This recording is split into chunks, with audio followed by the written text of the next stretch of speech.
Okay.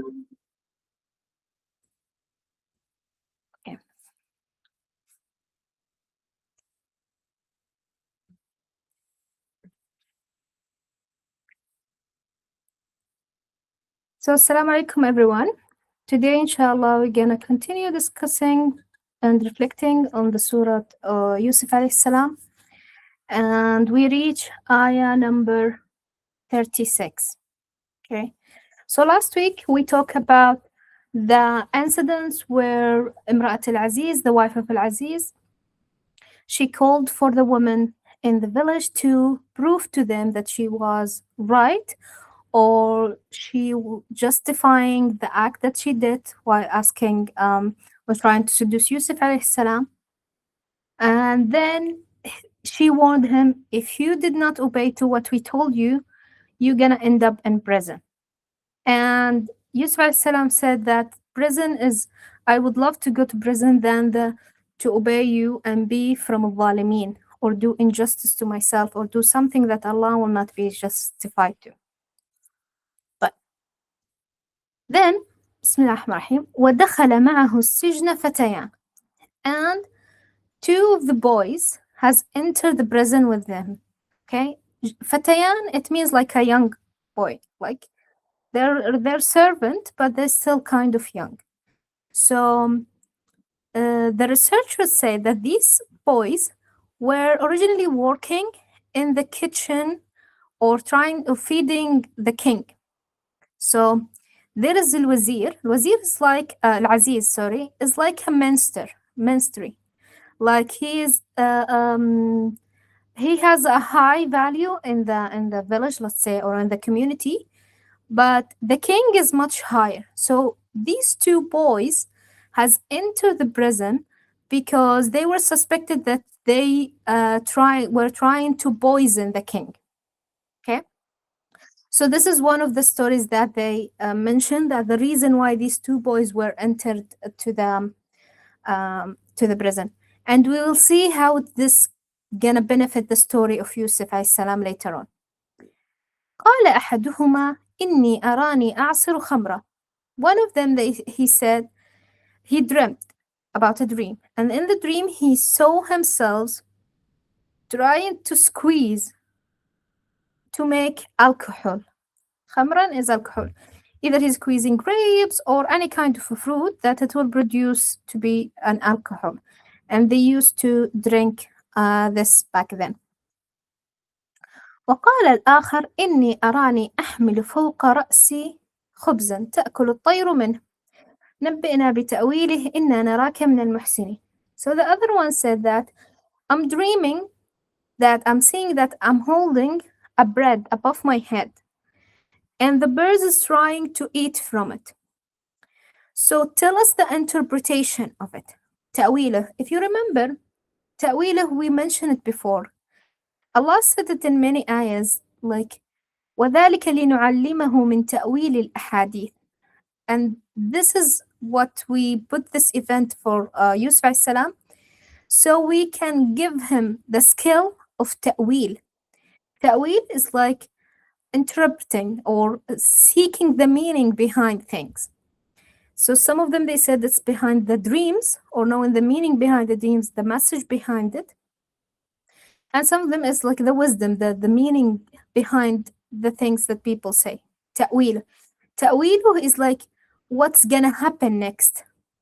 And it's all from Allah. Like Allah gives this skill, this ayah, this miracle to Yusuf alayhi salam as a proof of his prophecy, as a proof that he is a prophet. Because no one knows the unknown. No one knows what's gonna happen in the future. But Allah gives this skill or this gift to Yusuf alayhi salam as a sign. So he is not like anyone. He's not like other people. He have something special that indicates he received the message of Allah, and he is one of the prophets. Okay. إِنَّا نَرَاكَ مِنَ الْمُحْسِنِينَ. Here, let's think. Why did these two boys seek Yusuf alayhi salam to ask for his advice, to ask for his help, or so on? So إنا نراك, we see you are as of the good ones, the one who do good deeds. So what they used to say is that Yusuf salam was known in the prison of doing a good deeds. Let's say if there is someone is sick, he used to go and check on him. If there is someone in need, someone needs something in the prison, he used to go and help people there. And they said that he was accepting his situation in prison. So originally, if someone is in prison and he has been entered there through injustice, like he's innocent, he doesn't deserve this, he will most likely be resentful. That means he would be angry, he would not have acceptance, he will be maybe depressed why he's in this situation, why he doesn't deserve it. But subhanallah, because Yusuf salam was very connected with Allah and he knows that whatever Allah puts him in, it's the best for him. Even if the situation looks so bad from outside, looks so negative, looks so not fair for him, but he accepted it and tried to do whatever it's available in his hand. So instead of just sitting and waiting for his destiny to see if he's gonna go out or what or so on, because by the way, they send him to a prison without a set time, like after how many years. So in the previous ayah, ليسجننه حتى حين. So they gonna prison him till then. They didn't decide, and they said like back then they used to have a prison that they will throw people in it, prisoners in it, and just forget about them. So there was not that much of rules. Like, for example, if you do this, you will get 5 years prison or you will get 10 years prison. No, they used to just send them to prison, and then if something happened, then you might get out, or most of likely you will be forgotten in the prison for your whole life. So he was sent to this prison without a set knowing time to get out of it. Okay? So he accepted whatever Allah put him in, his qadr, let's say. Okay? And when I think about it and reflect on our life, sometimes Allah might put us in some difficult situation or a circumstances that we feel it's not fair or we see it as a negative one.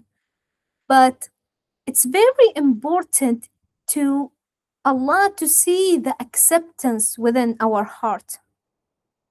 Once you get this acceptance and this rida, like having this satisfaction that, okay, if I can't do anything about it, Allah decided to put me in this phase in my life, so I will not just sit. And here is very important how to do sa'i.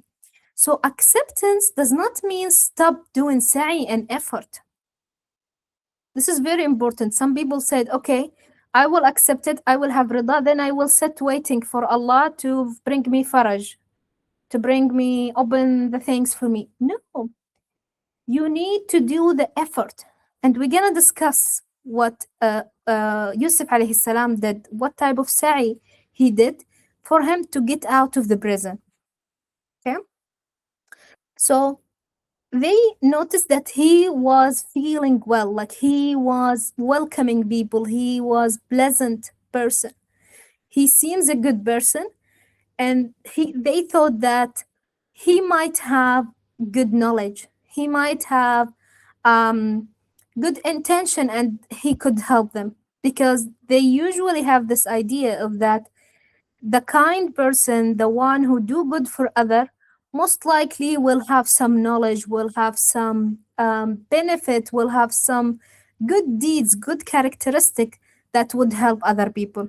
So subhanallah, the more you do good stuff, the more you build your characteristic, you build your personality, you reflect on what values you, that moves you, what values that make you as a person. And from that, you attract good people, you attract people that will help you in your difficult situation. Okay.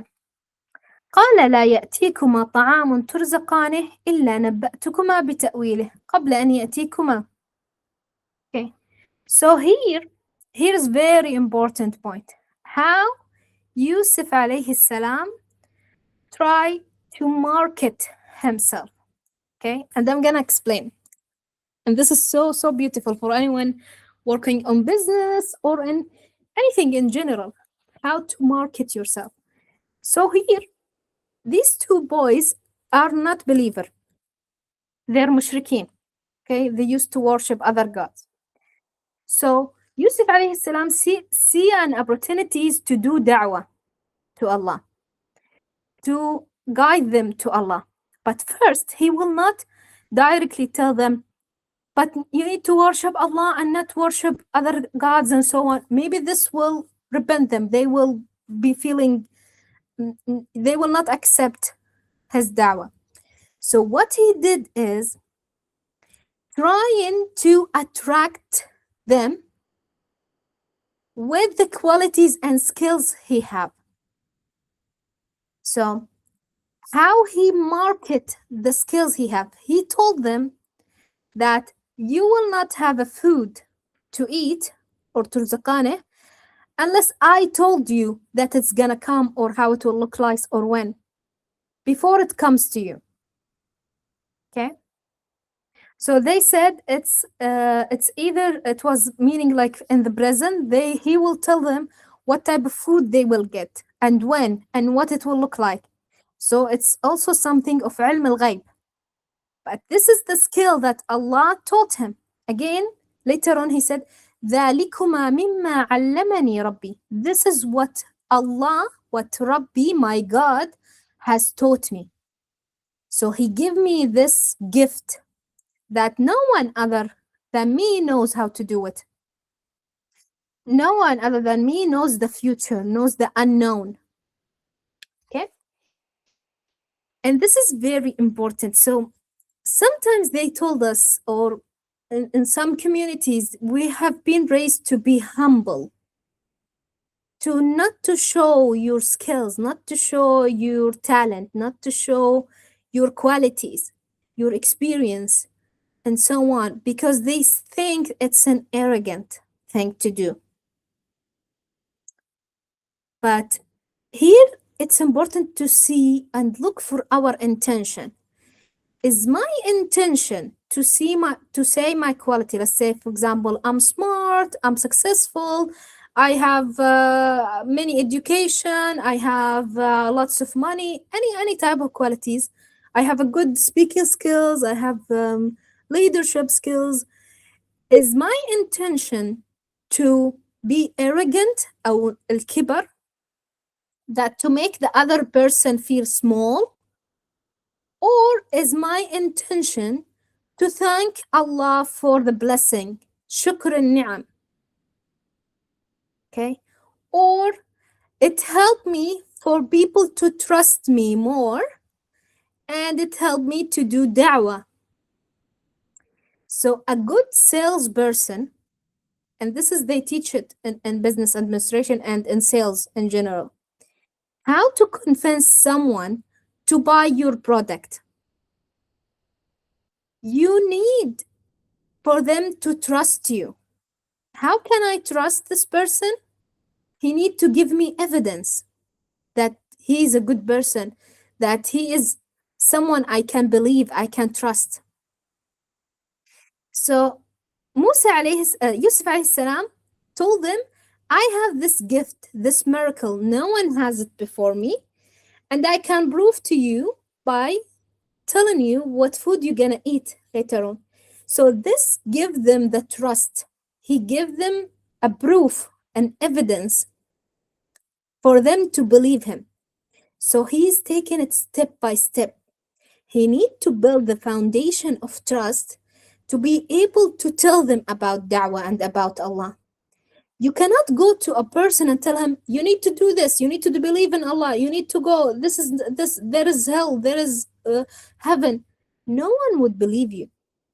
You need to build this relationship, this trust, saying, okay, I have this skill, and this skill, Allah, my God, the greatest one, taught me this gift. So gradually they will start to believe him to be a worshiper. And then what he said, إني تركت ملة قوم لا يؤمنون بالله وهم بالآخرة كافرون. So he said, I left millet, like the people who were not believing in Allah, and they also, with the life of after, they were kafirun, like they also not believing in it. So notice he said millet. Millet is like the way of living. We have millet Ibrahim Hanifa, we have millet qawmin, and then next we're gonna find in another ayah millet abaina.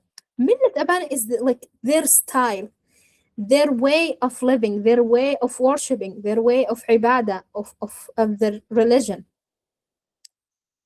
So and this is very important when we look at it. When you leave the group of people that you feel they're not good for you, for example, maybe as a woman, like maybe there is this group of friends, maybe they always do ghiba, namima, sukhriya, they're mocking from someone, they're making fun of someone, they're hurting people, they're bullying. So when you decide that, okay, I'm gonna leave this group because I don't want to be part of them, I'm making Allah more priority in my life, and I'm leaving them to Allah, for the sake of Allah. Here is where is the time that Allah will open doors of rizq for you. When you leave something for the sake of Allah, here is where is lots of things gonna be opened for you in a good way. And it's like he said, like, when I leave these people who are not worshiping with Allah, Allah has given me these type of gifts. Allah have given me this type of karam, this type of ayat, this type of different type of thing. Rizq is not only by money. Rizq, it could be like a better friendship. It could be a better position, better job. For example, if you leave a job that this job were like doing some illegal stuff, and then you leave it for the sake of Allah, Allah will give you a much better job with higher salary, because you leave this one for the sake of Allah. And this is kind of like a universal law. The more you let something that is not aligned with what Allah ordered us to do, the more other good stuff is gonna come to you double in different way and from different places. Okay.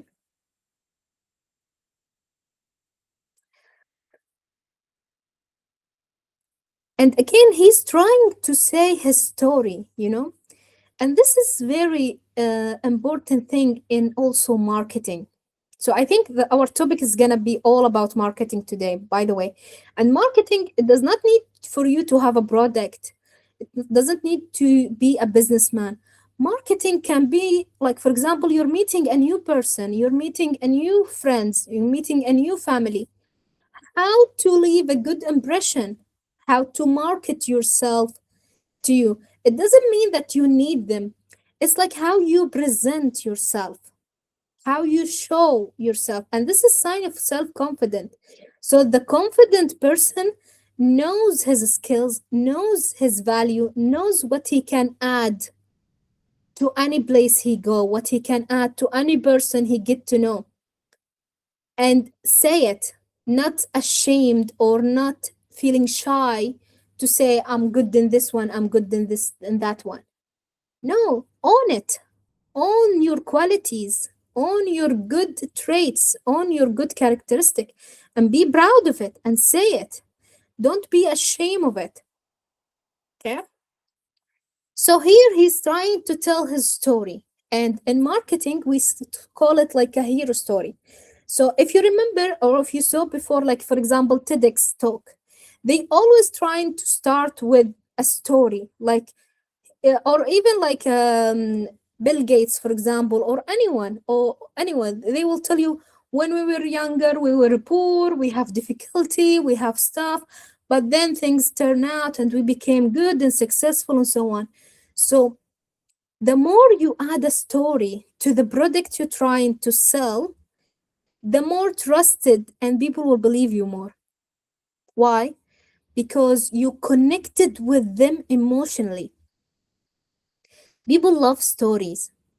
People love to know the human part of you. Okay? So the more they get to know you, the more they will trust you and feel that, oh, you look like us, you're similar to us. Okay, then I will buy whatever you sell. And this is a very important marketing skills. It will mention in any course related to marketing, they will tell you build your story. And I remember a couple of years ago, I had a course of storytelling techniques from the CNN, the news channel. So it was like for a couple of months, and they were teaching us how to write our own story, how to be a good storyteller. And this is a skill that it's important as like learning public speaking skills, communication skills, networking skills, all these professional skills. One of them is storytelling. It's you can find lots of courses, by the way, in it, in Udemy, Coursera, and everywhere, and you can find free courses or so on in how to be a good storyteller. Okay, because it's important skill for you to convince people of in anything in your life. By the way, even you can convince your parents. Like, for example, someone want to do something and you feel you don't know how to convince your parents, or maybe they will disobey. Know how to do this marketing skill, this storytelling skill. It will help you to get what you want. It's an emotional intelligence skill, by the way. When you have it, you can get whatever you ask for. So everyone need it, not only businessmen or businesswomen.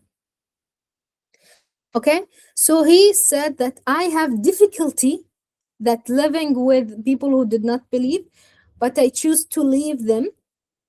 Okay, and واتبعت ملة آبائي إبراهيم وإسحاق ويعقوب, and I follow the millet, as we said, is like the way they follow, the style, the shape, whatever how they follow their religion, millet.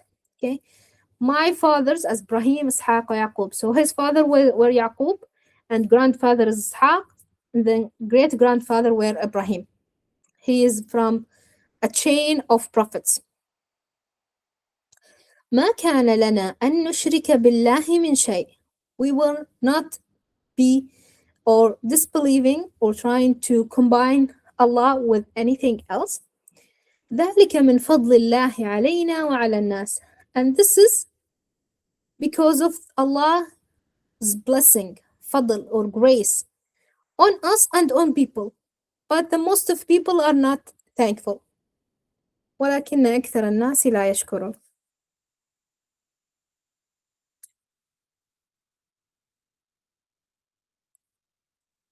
Okay.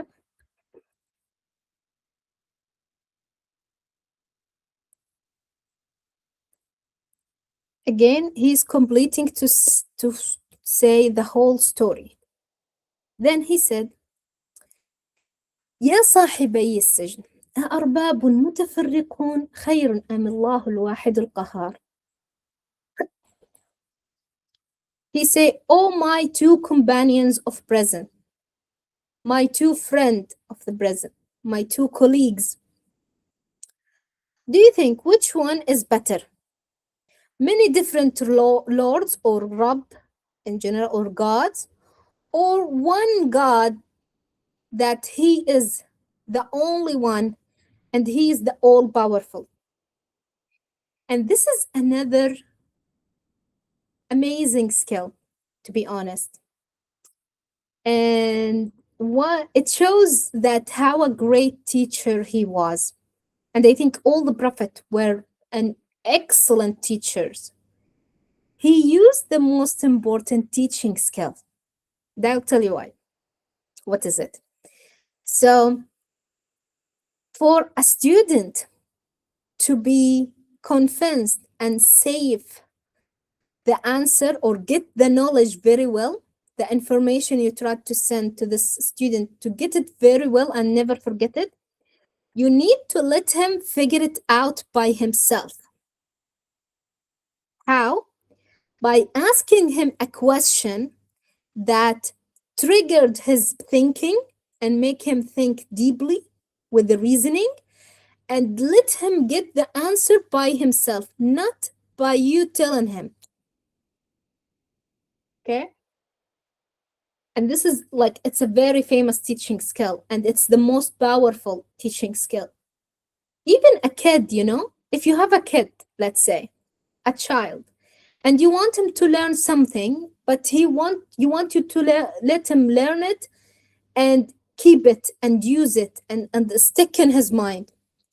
Ask him a question. This question should lead him logically to think, and then he will get the answer by himself after he think about it. Like, you didn't give him the answer. You never give him the answer. You just let him think and figure it out by himself.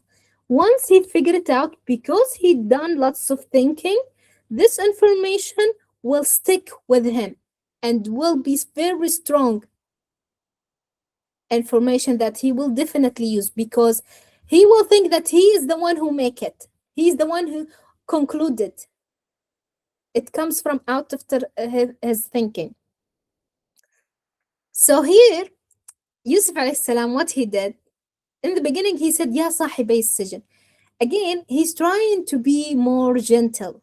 Like, our words are really matter. Like when you tell someone, oh my beloved one, oh my dear, oh my sweet friend, it's soften your heart. And this is lots of prophet, they use this technique to soften the heart of a non-believer. And it's a way of a communication skills, and it's a way of emotional intelligence skill, how to gain the trust and the love of someone else you don't know. Words, it's like the word of affirmation. When people say, Habibti, when you say, my dear, my beloved one, you feel like you are more welcoming to listen to them. You're more willing to give them a chance to hear what they're gonna say. So, subhanAllah, like really, we're learning from our prophets. And this is why Allah is mentioning these stories, to use it in our life. So, Ya sahibay as-sijn, أأرباب, he's asking them in a more logical, like a question that let them think. Not telling them this is right or this is wrong. No, he's just telling them a question.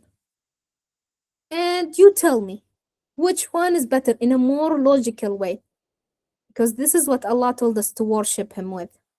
Like, أَفَلَا يَعْقِلُونَ, with our mind. We need to worship our God by thinking, by seeing the meaning behind it, being convinced that Allah is the only one who deserves to be worshipped.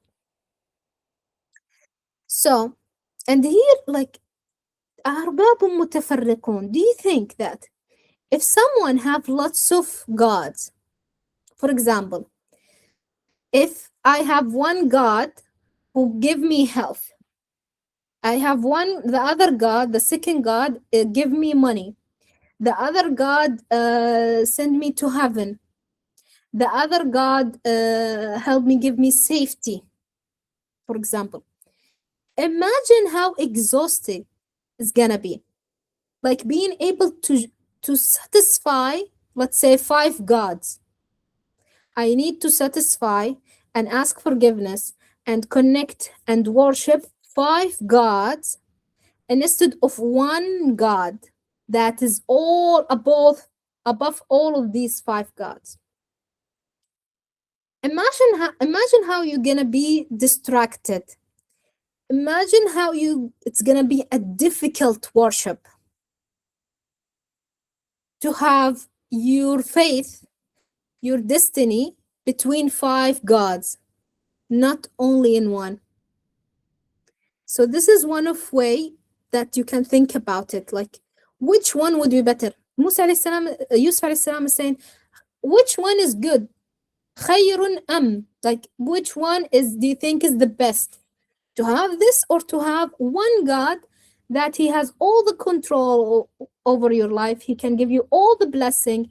He's the one you need to only worship. He's the only one you need to ask for dua or forgiveness or anything. Only one.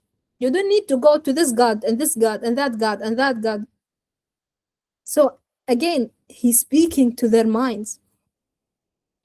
Okay.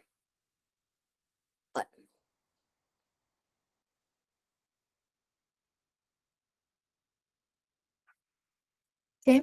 Then again, he now trying to gradually get into da'wah. Gradually see the steps he used. In the beginning, he told them his story.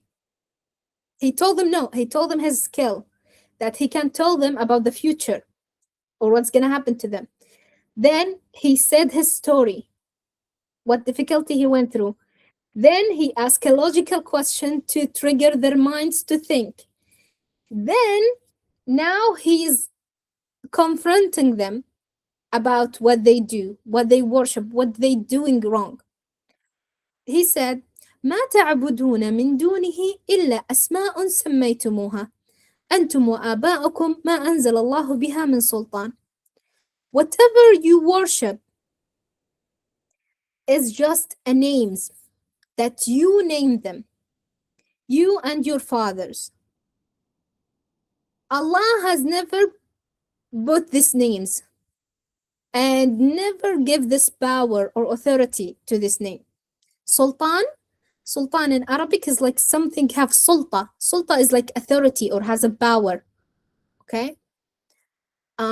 So that means that sometimes we put names on stuff and we give them value.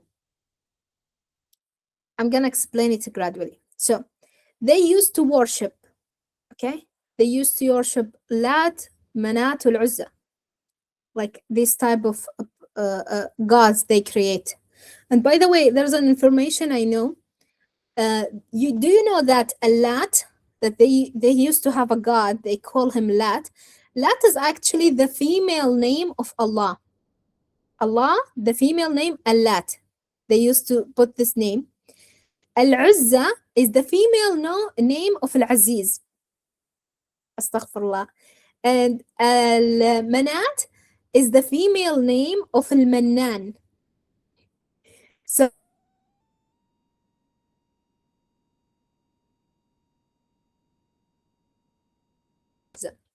these are the names, and it's mentioned, I think, in one of the surahs of the Quran.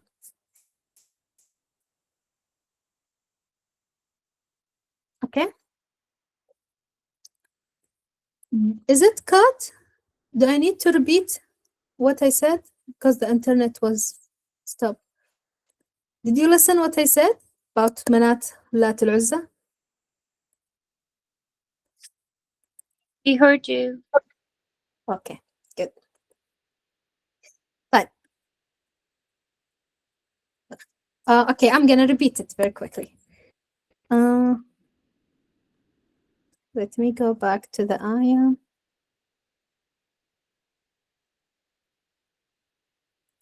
Yeah, we were talking about that they used to give names to Iraq, like they used to do statue, let's say, for them, and they worship them. So they used to have the names of Lat, Manat, al-Uzza. Okay, these 3 names of God they used to worship, like the big ones. And I get an information that why they name it like this. So Allat was the female name of Allah. Al-Uzza is the female name of Al-Aziz.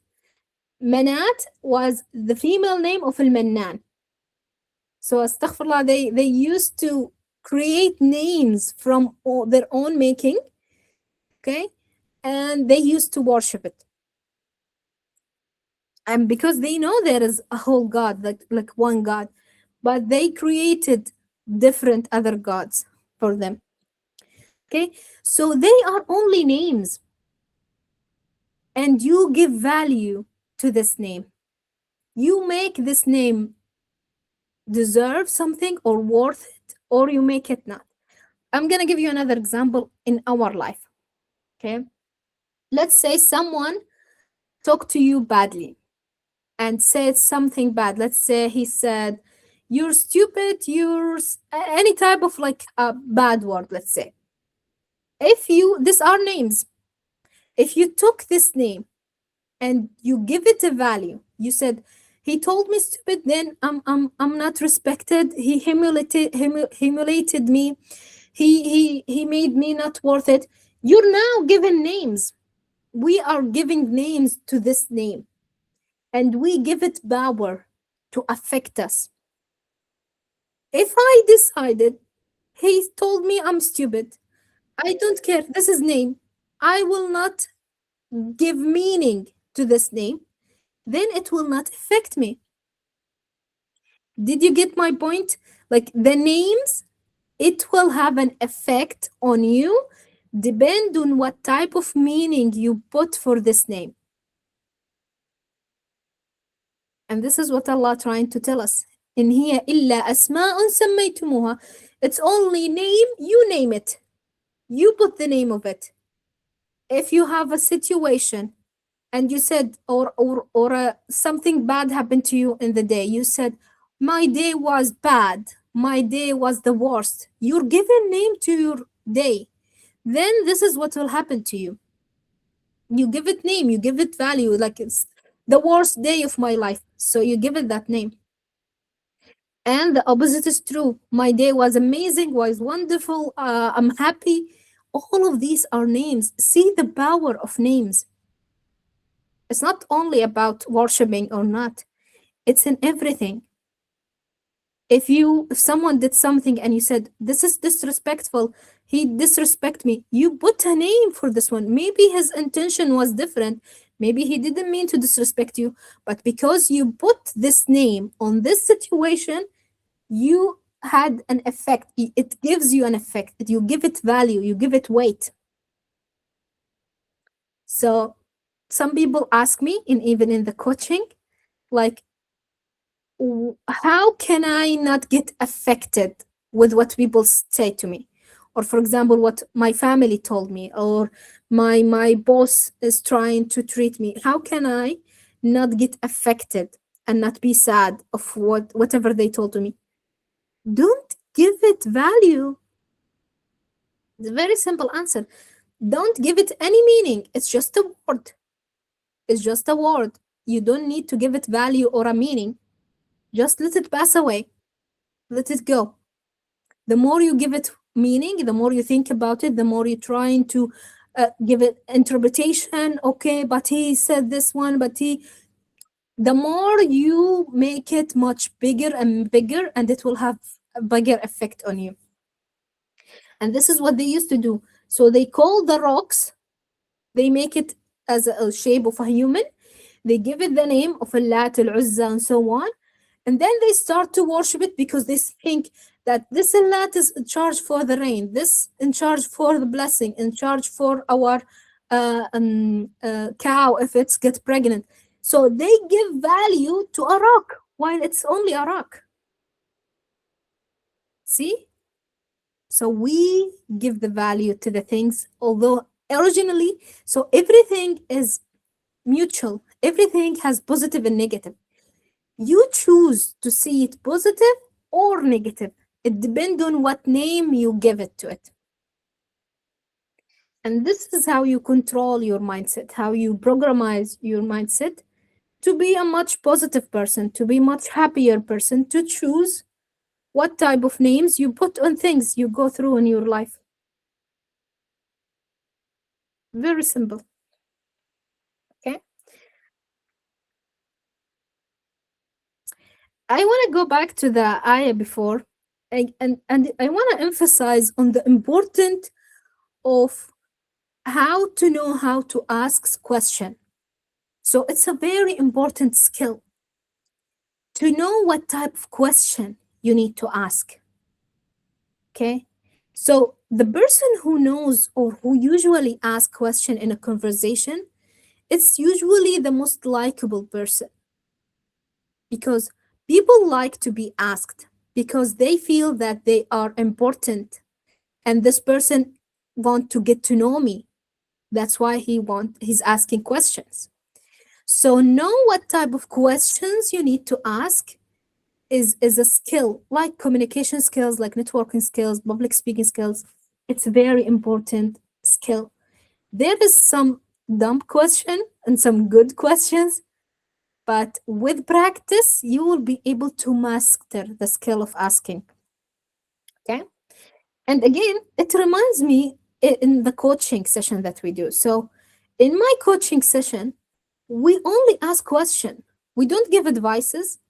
We ask the question for you to try to figure out the answer that you might not think about. You already have the answers. Everyone has his own answers, but maybe he forget about it. Maybe he never looked for it from this angle or from this way. So as a life coach, like, we ask the question that will help you to grab or understand and analyze the answer that's gonna solve your problem. And it's a skill.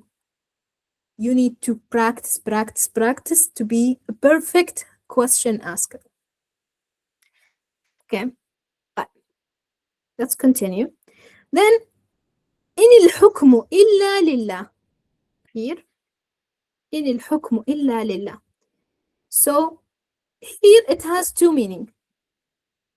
Only Allah decide, or the judgment is only for Allah, or the authority belongs alone to Allah. And it has two meanings I'm gonna discuss. The first meaning is that all orders, everything happens to you, it's because of Allah that sent this order to happen to you. He has the full authority. He is the one said for this, kun fayakun, be and it will be. Okay. Another one is judgment. Remember, I think we talked about it last week or the previous week, is that we should never judge anything or put any type of labels or titles on people, or say like, you will go to heaven, you will go to hell, you're a good person, you're a bad person, you're a liar. All of these judgment or titles is gonna give us lots of sense, because only Allah can do this. It's not our job, it's not our role. And when you do this, you're kind of like trying to be similar to Allah. And Allah said only God can do this. So you should not judge anything. Okay? And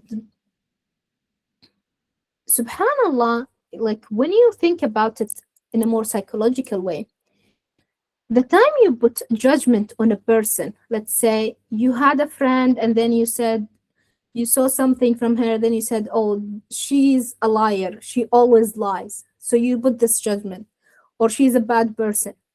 Whatever the person trying to do something good, you will never believe her because you put this judgment. It's like you build a wall. This wall prevents you to see anything except what the judgment you put on her. Even if she changed and now she's honest, let's say, or she's saying truth, you will still not believe her because you still have this wall, this barrier, this judgment that she is a liar. And people change. Everyone change. No one stay the same.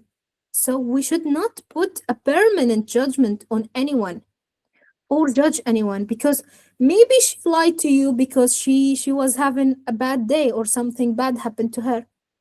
Why would I judge her whole life because of one incident or couple of incidents? So logically, it's not a good thing. And again, there's another point that we can discuss is people who are occupied and busy on themselves, trying to improve themselves, trying to see what type of flaws they have, what type of weaknesses they have, and they start to improve it and work on self-development. They are the people that they don't care or they don't judge other people because they are so busy with themselves. So the more you are busy with yourselves, Allah is telling us in another ayah, عليكم أنفسكم إن اهتديتم. Your nafs is enough. Pay attention to your nafs is enough. If you lead to huda. لا يضلكم من ضل. No, the one who got misled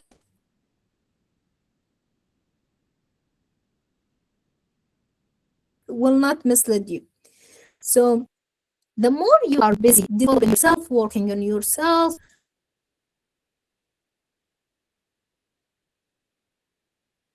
working on your business, working in things after other people businesses in general. So this is one of the ways that you can get involved in by focusing on yourself and not focusing on other people or what she did or what he did, what they do, what they can do. And this is ghiba wa namima again, as we mentioned, and how bad is it and what type of bad consequences that will happen to you. The more you focus on yourself, the more you have success in life, the more you develop, the more you improve. You're doing tazkiyah. قد أفلح من زكاها. You're doing tazkiyah for the nafs. You're busy in your life doing tazkiyah, trying to be a better person every day. Okay? But أمر ألا تعبدوا إلا إياه. He ordered us to not to worship anyone but him. ذلك الدين القيم ولكن أكثر الناس لا يعلمون. This is the valuable deen. قيم, what does قيم mean? قيم, that means it's valuable. Okay, valuable religion. And what does it mean? So our religion has values. We call it core values.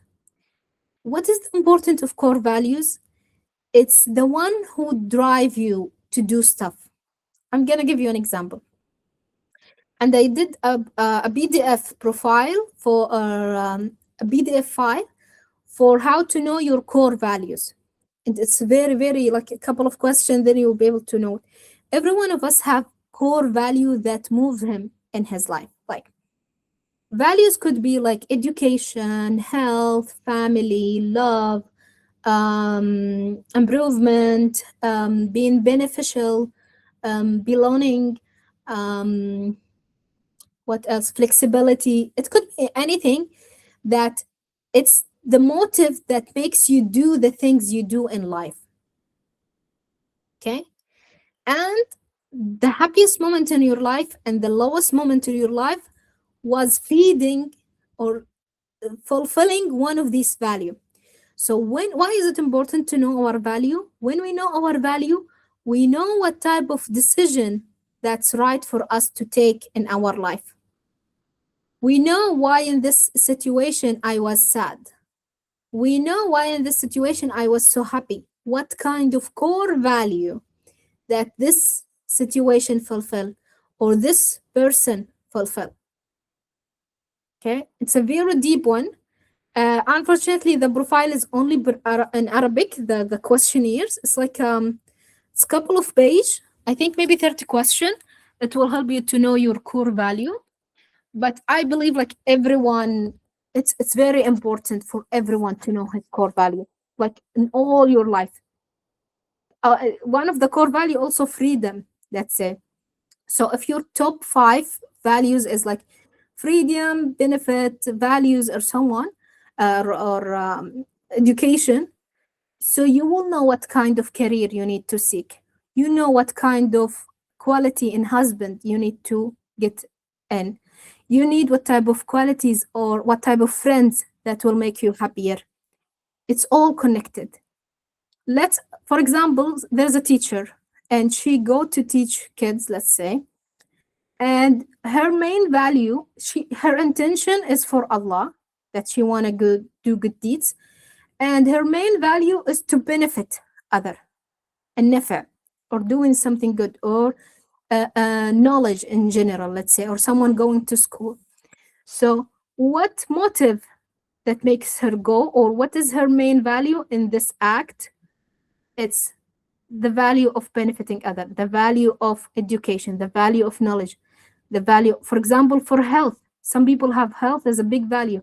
So if someone, they get very afraid to get sick, that means that her health value is in a top priority on them. They choose certain stuff, decision in their life depending on this value without knowing. Most people does not know it. So when you know it, when you work on it, it's gonna be like your life is gonna be much easier. You will know what's good for you, what's not good for you, because you know your values. Okay, so Din al-Qayyim, that means our religion has lots of value. The more you make your acts, your worship, your ibadah, your everyday, your job, anything you do, let's go, you eat, for example, you're eating, but you think in my value, this is, I'm fulfilling the value of health. So it's all related to each one. Any goals you put, combined it with the value that you have, and connected to what type of value I'm trying to fulfill. The more you have values connected to your goal, the more success you will have in your goal. Because if you have a goal without a meaning, without a value, then most likely it will not be fulfilled. Because you need the right motive, you need a strong value behind it.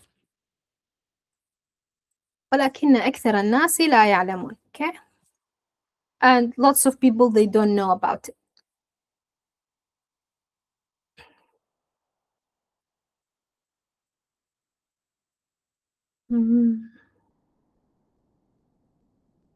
Okay, so now after all of this, he did his da'wah, he did his story, he started the question, he did the all the steps. Now, okay, he will give them what they ask him for. Again, this is an exchange of services.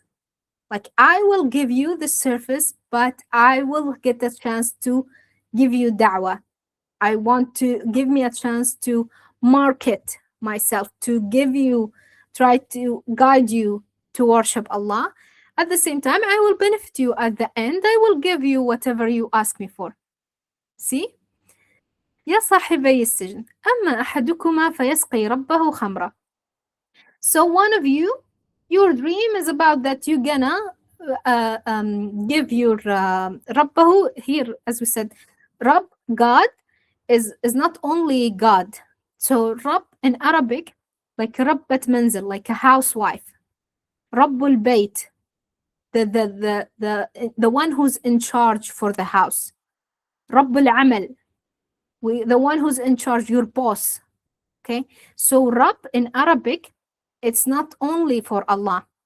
Okay, this is for you to just pay attention to it. Anything can be Rabb, God. Okay, I don't know if it's God in English, but again, in Arabic, anything can be like a boss or something, you know, like someone who is in charge. We can give this name to anyone. This is why, like, he said Rabbahu. So here Yusuf alayhi salam, he said Yasqi Rabbahu. Rabbahu means is the one who's in charge on him, on this boy, which is the king, like his boss. Okay, lakin Allah or Ilah is only for Allah. We can't say this is Ilah or this is my Ilah. No, Uluhiyya in general in Arabic is only worshipping Allah. It's like one Ilah. But Rabb can be used in different words in Arabic. Rabb al-Amal, Rabb al-Hal, and so on. Okay? But so one of you will give alcohol or khamr to his boss or to his Rabb. Okay? So that indicates that he will survive the prison. This is the one who mentioned the dream that he is trying to squeeze to make alcohol. وأما الآخر فيصلب فتأكل الطير من رأسه. While the other one is gonna be crucified and killed, and then فتأكل الطير من رأسه. Then the bird is gonna eat from his head after he died. So one will survive, one will not survive. قضي الأمر الذي فيه تستفتيان. This is the end of whatever you're asking me for, or the trying to think. Okay? So he give them what's gonna happen in the future.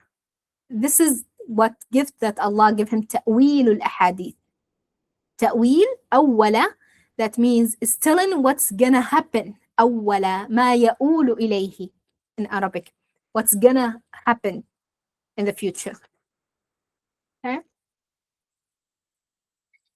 Okay, so I think we're gonna finish here or stop here for this week.